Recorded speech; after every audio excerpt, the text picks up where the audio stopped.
November 29th, 2013. A Washington state man has left a fortune worth $187.6 million to charity after spending his life keeping his wealth a secret by clipping coupons and riding the bus. Jack McDonald, my namesake, died at age 98, leaving his entire fortune to Seattle Children's Hospital. Our family has lived with the secret of Jack's fortune for more than 40 years, said Reagan Dennis, his stepdaughter. He was quirky and eccentric in many ways, but true to himself. Mr. McDonald worked as an attorney for 3 decades, but he amassed his wealth by investing money he inherited from his family. No one other than his stepchildren and the chairman of the hospital he left his wealth to, knew that this simple man had $187 million to his name. You think you know him, but do you really know him? The people who knew this guy thought they knew him, but they didn't really know him at all. And frankly, the same is true of Jesus Christ. There's a lot of people out there who think they know him, but do they really know him? We're continuing in our series, The Real Jesus, where we've been going through the book of Mark, trying to look not at the Jesus of political parties or artistic renderings, not the Jesus of Hollywood or Wall Street or the Vatican, but no, the Jesus revealed to us in the Bible, to find out who is the real Jesus. And today, Jesus brings that question to his followers.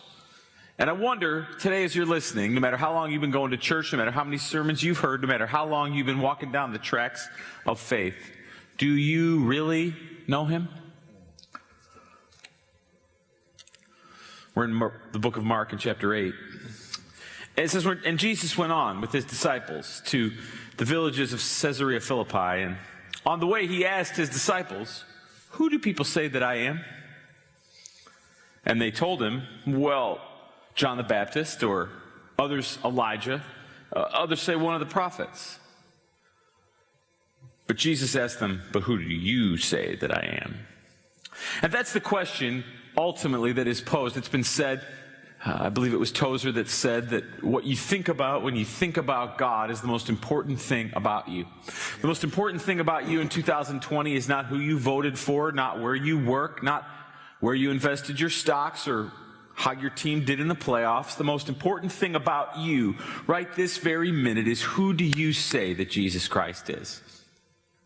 This isn't a question posed to the crowd, it's a question posed to every individual. And Peter, it's always Peter, he steps up right away and he said, "You are the Christ." Jesus says, "But who do you say that I am?" And Peter answered him, "You are the Christ." Ding, ding, ding, right answer. He wins the prize, right? And you'd think Jesus would turn and say, "All right, everybody, now go tell the world I am the Christ." But he strictly charged them, it says, to tell no one about him. A few things here as we begin in this text. I want to go back and show you.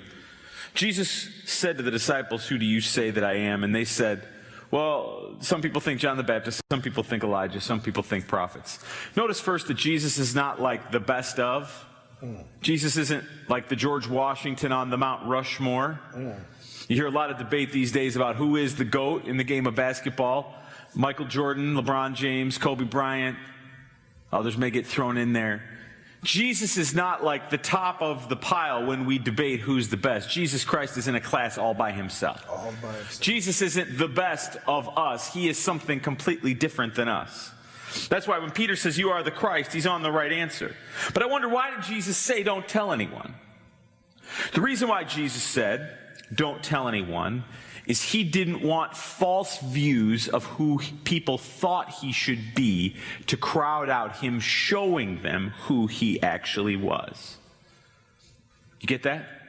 Jesus strictly charged the disciples not to tell anyone that he was the Christ, because he didn't want people's preconceived notions of what a Messiah is supposed to be to crowd out their experience of who he actually was. False versions of who Jesus is are everywhere. They're everywhere. People love the Jesus that came to make you healthy and wealthy and wise. People love the Jesus that came to make sure that your political party wins victory. People love the Jesus that came to defeat your opponents and crown you as king. In the first century, when the disciples were there, what they thought was the Messiah was coming to right the political wrongs that had been done, to take them out of captivity, out of being under the thumb of Rome and back into a place of power. People saw Jesus as a conquering war hero, not as a humble king to save. That's good. People saw Jesus as someone to make their lives better on the outside, not someone to heal them on the inside. That's why Jesus says, next verse, and he began to teach them that the Son of Man must suffer many things and be rejected by the elders and the chief priests and the scribes and be killed, and after 3 days rise again. Jesus says to them now straight, because it says, next verse, and he said this to them plainly.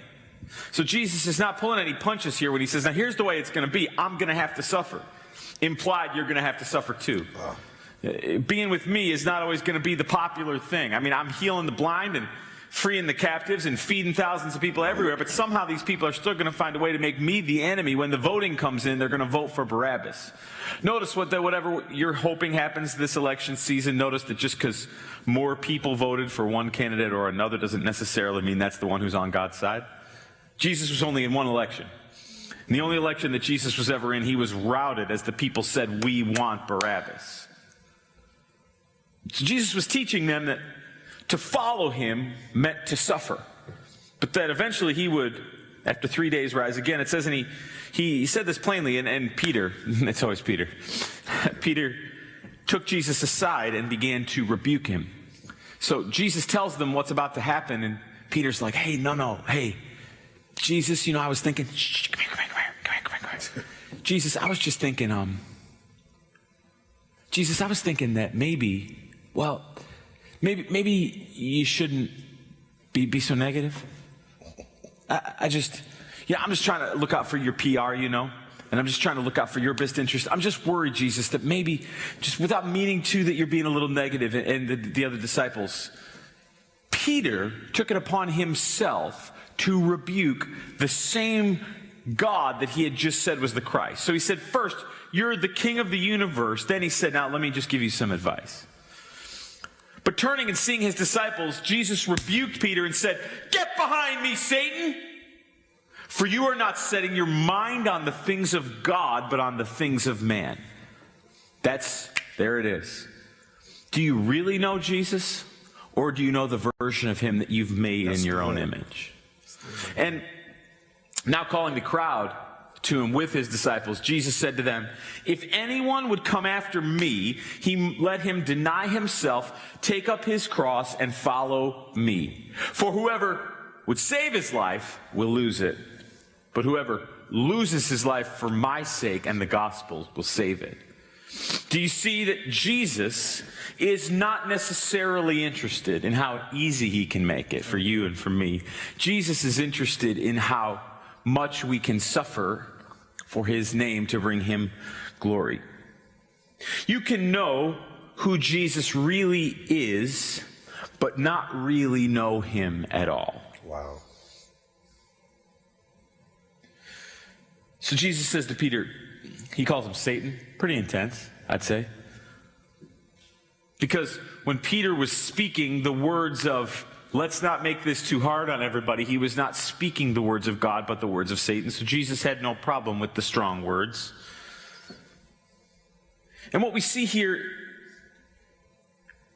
whoever would save his life will lose it. Whoever loses his life for my sake and the gospel's will save it.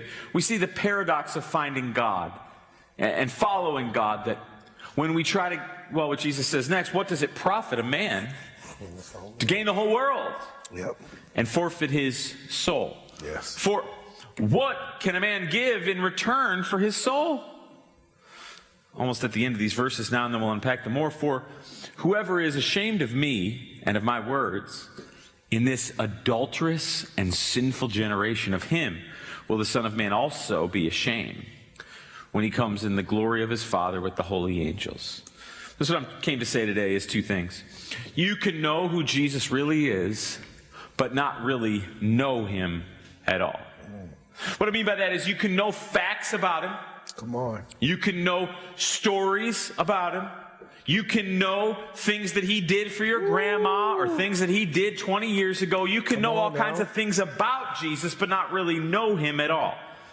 I don't think I need to tell you that lots of people who are saying Jesus' name and using his authority to try to control or to try to hinder or to try to keep certain groups of people down, they know about Jesus, but they don't really know him at all. It's like, when you watch those talk shows, those daytime talk shows.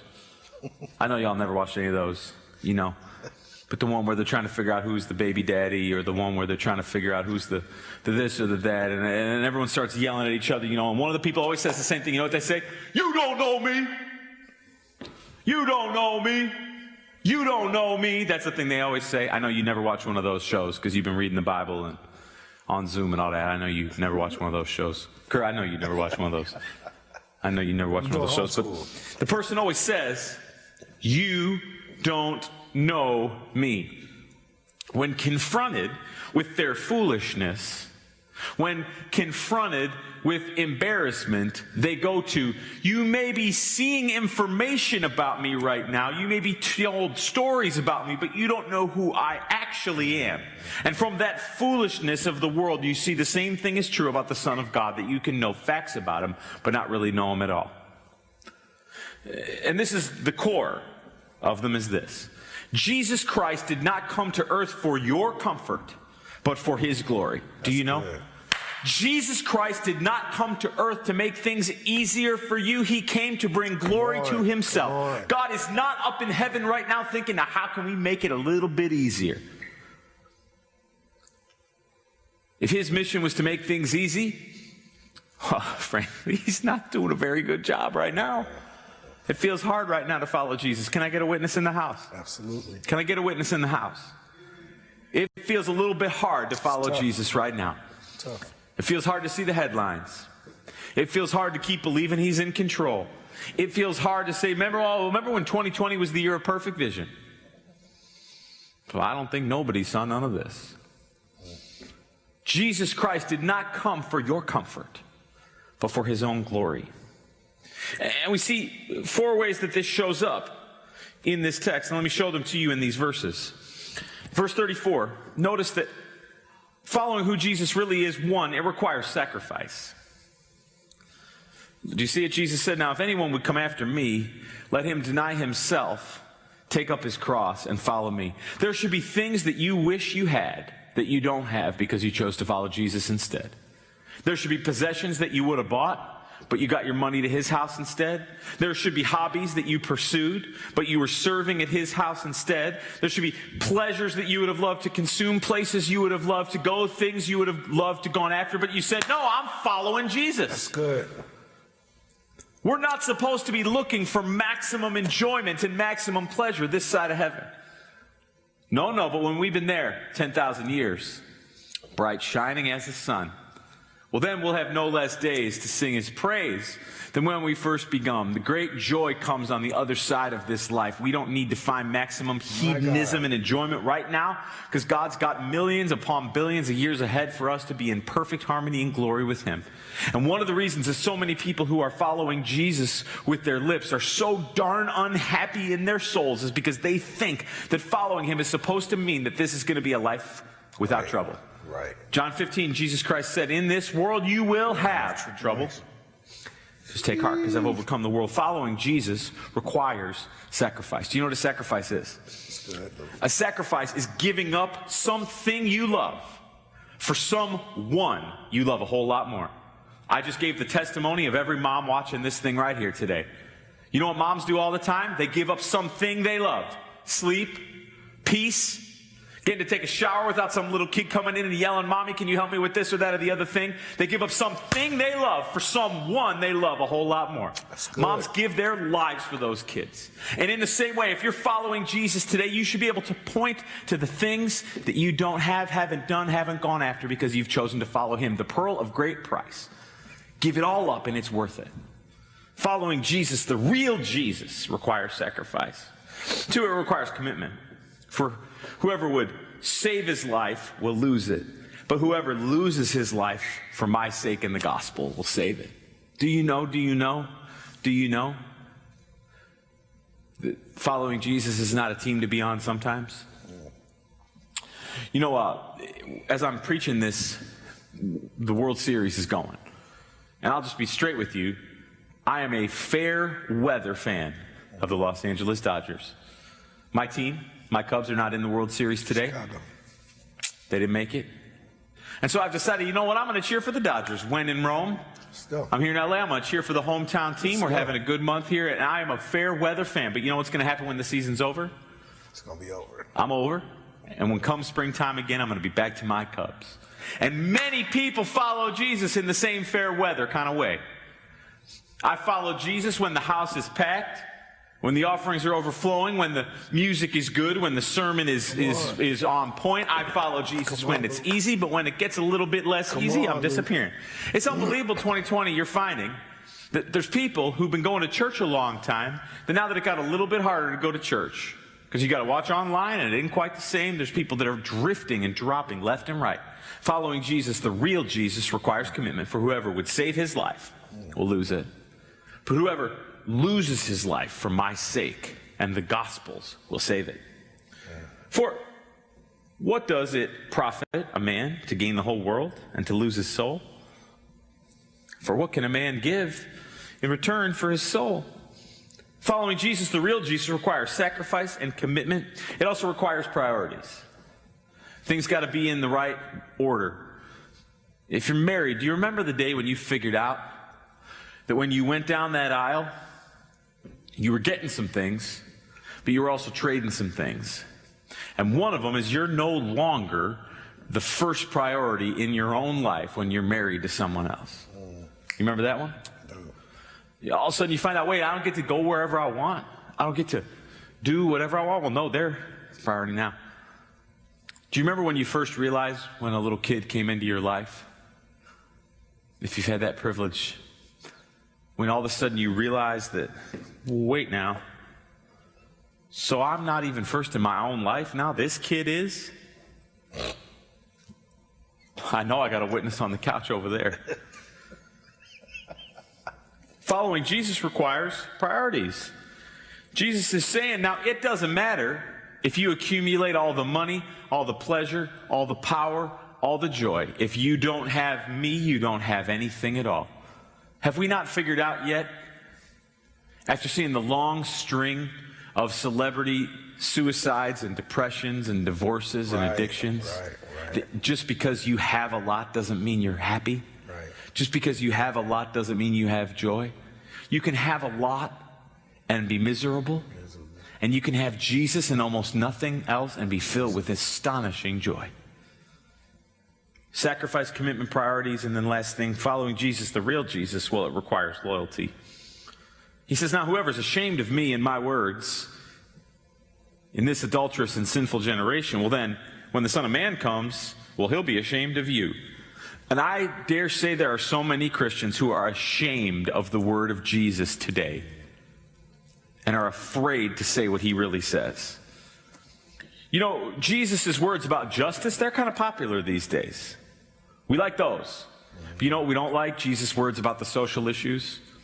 Jesus' ideas about sexuality and his commands that we live according to his law. We don't like Jesus' ideas about money not being happiness. We certainly don't like Jesus' ideas about selflessness. There are so many people walking around who are kind of like in that hide it under a bushel. Yes! Please don't let anybody know what Jesus really thinks about that lifestyle, that choice, that behavior, that thing. And Jesus says, that's fine, that's fine, that's fine. You be ashamed of me and my words all you want right now. But just know that when I come back, well, the same manner you use is going to be used on you. I'm going to be ashamed of you just the same. Which gets us back. I know this is a hard word. I pray that it can find soft soil in your heart. You can know who Jesus really is, but not really know him at all. Right. Jesus goes out of his way to say there's going to be people who did miracles, people who did astonishing things in my name, but didn't know me at all. You see, following Jesus is not about what you do, it's about what you believe. It's a relationship. And Jesus did not come to earth for your comfort. He came for his glory. He commands every person, everywhere, right now, to come to repentance. So I wonder, friend, do you know the real Jesus? Or do you know some American churchianity version that somebody sold you somewhere along the way? Because I am not exaggerating or hyperbolizing when I say that your life depends on knowing the real Jesus. If we confess with our mouth, Romans 10:9, that Jesus Christ is Lord, and believe in our heart that God raised him from the dead, we will be saved. For there is salvation in no other. For there is no other name given in heaven that we might be saved. I plead with you today, don't get to the end of this election season 2020 time, coronavirus. Don't get to the end of this message, this night, this hour, without making a choice for yourself to follow Jesus Christ as Lord.